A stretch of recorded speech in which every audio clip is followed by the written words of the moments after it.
Magandang araw po sa inyong lahat. BF ni Nadine Lustre nanindigan. Nadine Lustre pang international ngayon. Alin po natin lahat yan dito sa ating video.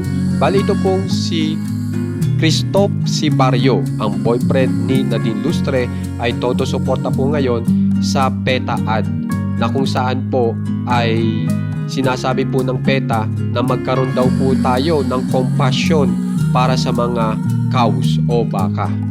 Kasi po ito pong si Christoph Sibario ay naging vegetarian po noong year 2022 dahil po natutunan niya na ito pong mga baka at iba pang mga hayop ay nagsasuffer raw po sa meat and dairy industries at ayaw niya na raw po maka-encounter ng ganyan.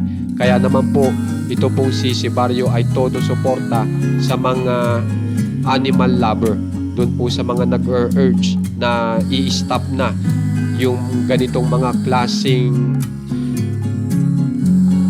pangyayari o ganitong mga klaseng proseso na kung saan ay nagbibigay ng suffering para sa mga hayop.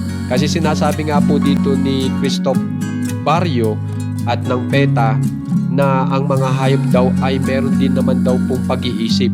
Meron din daw po yan mga feeling. Kaya naman daw po, sana naman po ay bigyan naman daw po sila ng pahalaga. At dahil po dyan ay talagang kapansin-pansin po ito pong mga negosyo ni Sibario ay patungkol po sa mga vegetarian products kung saan ay nakakatulong po para hindi na nga po mag-suffer ang mga hayop.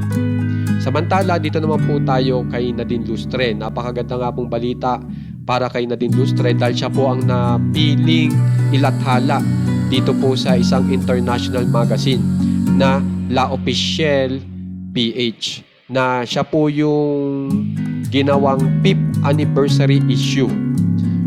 At dahil nga po dyan ay talagang laking pasasalamat po ni Nadine Lustre at ang pagkakasabi niya ay such an honor to be part of this happy 5 years La Officielle PH.